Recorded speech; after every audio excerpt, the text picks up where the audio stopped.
Have you ever heard of an army frozen in time? Not just stopped by enemy fire, but literally frozen, mid-step, in the middle of battle. This chilling scene wasn't from a movie or a novel. It happened during one of the coldest, most brutal battles of the Korean War. Hundreds of Chinese soldiers were found frozen solid, their bodies locked in attack positions, as if time itself had suddenly stopped. But what really happened to cause such a haunting disaster? Why were they there? And what role did the bitter cold play in their deaths? To understand this strange and tragic moment, we have to go back to the beginning of the Korean War. In June 1950, North Korea, supported by China and the Soviet Union, launched a surprise invasion of South Korea. Their forces moved quickly, capturing the capital city of Seoul and pushing deep into the south, all the way to the coastal city of Busan. The situation was serious, and the United Nations responded fast. Led by the United States, a coalition of 16 countries was formed to push back the North Korean army. The overall command was given to U.S. Army General Douglas MacArthur. The tides of war started to turn after a daring move by the UN forces. In September 1950, General MacArthur launched an amphibious landing at Incheon, a port city on the western coast of Korea. This bold operation caught the North Koreans off guard. UN forces, including the U.S. Army and Marine units, advanced quickly. They drove the enemy back and managed to push them past the 38th parallel, the line that once separated North and South Korea, and even further north. By October 1950, the fight had reached the border with China near the Yalu River. The 1st Marine Division, under Major General Oliver Prince Smith, landed at the port city of Wonsan on the eastern side of the Korean peninsula. They were part of a plan led by General Edward Ulman's 10th Corps. The goal was to surround the remaining North Korean troops from two directions and trap them. It was a risky but well-planned strategy. At first, it seemed to work. The Marines advanced deeper into enemy territory, planning to finish the job. But just as they thought they were nearing the end of the conflict, the situation changed overnight. On November 25, 1950, China made a dramatic move. Under Chairman Mao Zedong, the Chinese government sent in 300,000 troops to support North Korea. This sudden flood of Chinese soldiers took the UN forces by surprise. The 1st Marine Division, now near the Chosin Reservoir, a mountain lake also known as Lake Changjin, found itself surrounded. The harsh terrain and bitter cold made the situation even worse. The battle that followed was one of the most brutal in modern military history. Both sides fought fiercely in icy mountains, with temperatures dropping faster than anyone had expected.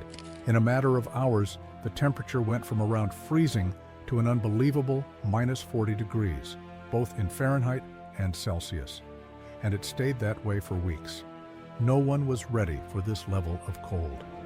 The Chinese soldiers, who had rushed into Korea expecting a quick victory, were not properly equipped for winter combat.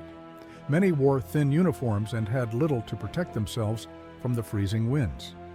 The UN troops also suffered greatly, but at least had some cold weather gear, though it was far from perfect. Weapons jammed, vehicles failed, even medical supplies froze. But what came next shocked even the most experienced soldiers. As the Marines continued their painful retreat toward the coast, they came upon a surreal sight. Rows of Chinese soldiers stood silently in the snow, completely frozen. Their bodies were locked in battle positions. Some were kneeling, some were standing. Others looked as if they had been running, their weapons raised. A few still held grenades in their frozen hands. It looked like a sculpture garden of war, except these were real people, frozen in the moment they died. These soldiers had been part of several Chinese regiments, the 6th Company of the 117th Regiment, the 5th Company of the 242nd Regiment, and the 2nd Company of the 180th Regiment. Their mission was to block the retreat of the 1st Marine Division. They had set up ambushes, ready to fight, but they never got the chance.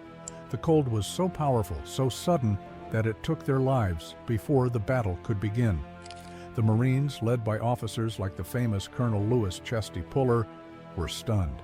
They had faced combat before. They had seen death. But never like this. The frozen soldiers seemed like statues, preserved by the cold in the exact positions they were in when they died. Waist-deep snow covered much of the area. It was quiet, too quiet. There were no fresh signs of fighting, just frozen silence. Reports of this haunting scene made their way back up the Chinese military chain. General Sung Shi-lun, commander of the 9th Corps of the Chinese Volunteer Army, sent a message to his superiors. He explained that when they returned to the battlefield, not a single man in several companies had survived. Every soldier and officer had frozen to death in their battle positions. There was no evidence of a firefight. They had simply died all at once from the cold. Another Chinese officer, General Chi Haotian, later said that even decades after the war, the memory of that battlefield remained burned into his mind. The scene was unforgettable. The tragedy wasn't just in the number of deaths, but in how they died, frozen in the middle of a mission without firing a single shot.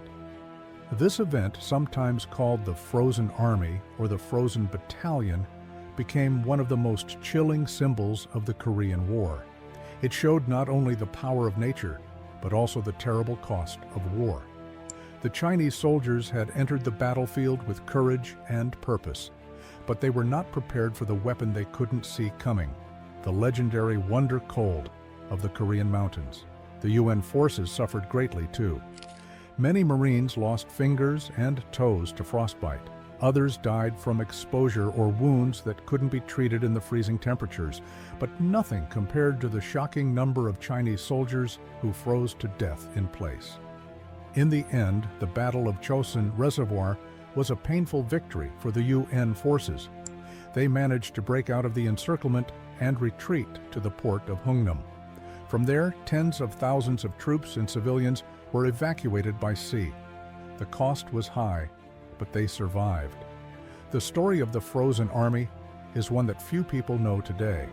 It's a piece of forgotten history, one that reminds us of how brutal and unpredictable war can be. It wasn't bullets or bombs that killed those soldiers. It was the cold, and it struck without mercy. If you found this story as powerful and strange as we did, keep digging into history. There are so many moments like this, unbelievable, haunting, and real, that have shaped the world we live in. History isn't just about battles and borders. It's about the people who lived through them and those who didn't. If you enjoyed this video, please give it a like. It really helps us out. Make sure to subscribe and hit the notification bell so you don't miss our next deep dive into the hidden stories of the past. Got questions, thoughts, or even ideas for future topics? Drop them in the comments. We read every one.